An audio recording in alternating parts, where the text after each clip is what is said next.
Hi, thanks for joining me. Today I'm going to be doing some problem solving. This one here comes from the AIME II paper from 2010 and it's problem 8. We have the number capital N being the number of ordered pairs of the non-empty sets A and B with these properties here.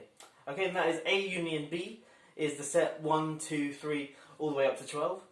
A intersect B is the empty set, i.e. A and B are disjoint.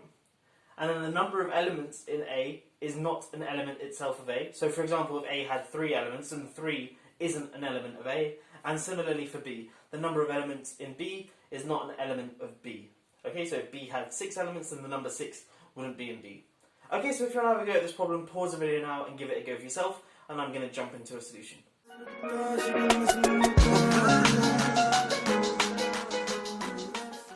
Okay, so we want to work out what capital N is. Now suppose we have some subset A of 1 all the way up to 12, which satisfies the properties, then B is automatically determined. So the number at capital N is essentially the number of ways we can choose capital A, because obviously once we have a capital A, B is determined. So there's sort of no degree, there's no freedom in choosing B once we have A. Okay, cool. Now let's suppose that A has little n elements in. Okay, well then that means that B must have 12 minus n elements in, because A union B is 1 through 12, and A and B are disjoint. Okay, cool. Now I claim that little n can't be equal to 6.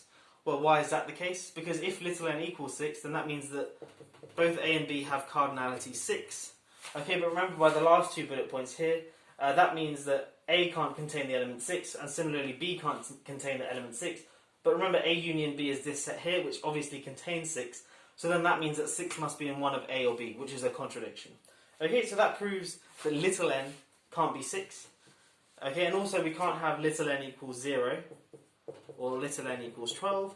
And the reason for that is if little n equals 0, then that means that the number of elements in A is 0, which means A is the empty set, which contradicts one of the definitions. A and B are non-empty. And similarly, if n equals 12, then that means that B has 0 elements in, and thus B is empty.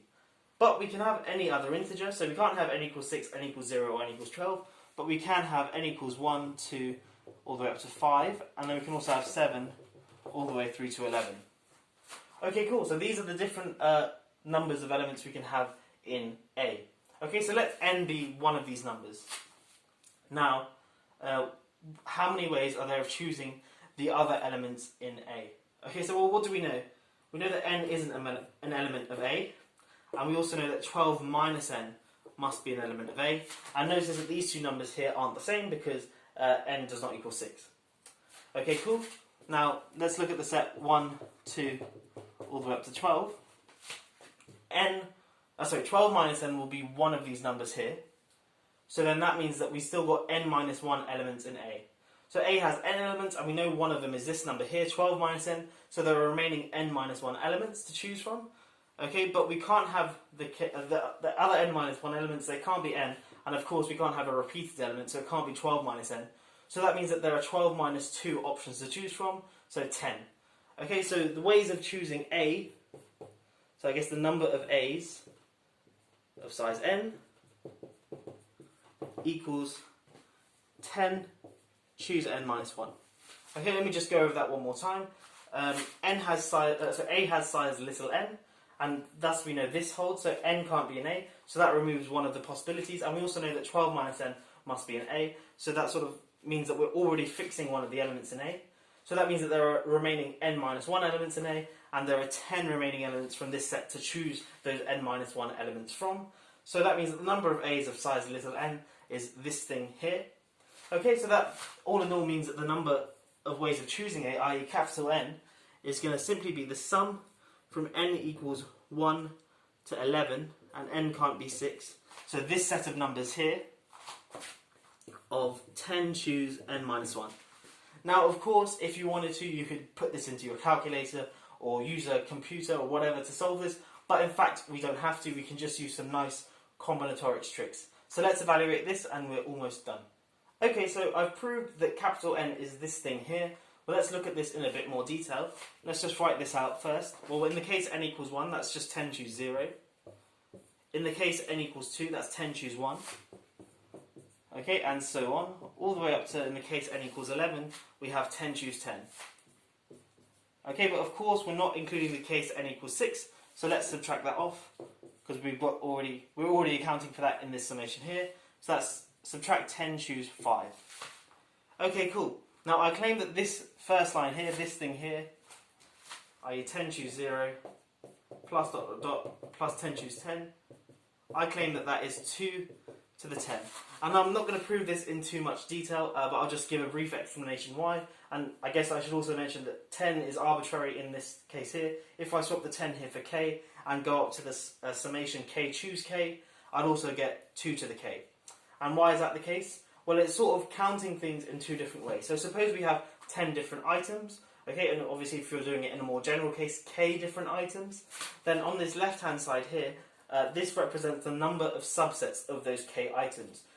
So obviously a subset then can be of size 0, 1, 2, all the way up to k. Okay, and well, how many subsets are there of size 0? Well, there's precisely 10 choose 0 ways of choosing a subset of size 0. Similarly, there's 10 choose 1 ways of choosing a subset of size 1. And all the way up to the largest subset, you can have a subset of size 10, which there are 10 choose 10 ways of doing that. Okay, so the left-hand side represents the number of ways you can choose subsets from your k items, or in this case 10 items. And on the right-hand side, this also represents the same thing, because if, for example, we have our 10 items, say I1, I2, all the way up to I10, well then if we take any subset, it's either going to contain I1 or it's not going to contain I1. So we have two possibilities. Similarly, it can either contain I2 or it cannot contain I2. So that gives us another two possibilities. And then so on. So all the way up. So for each one we have two different possibilities. Either that item is in our subset or it's not. Well, what have we got? We've got 2 times 2 times 2, 10 times. And that, of course, is 2 to the 10. Okay, so this thing holds. Just sort of a sketch proof I gave you. You can obviously word it a bit better to make it more rigorous. But yeah, this holds, and it's a very sort of standard combinatorics result.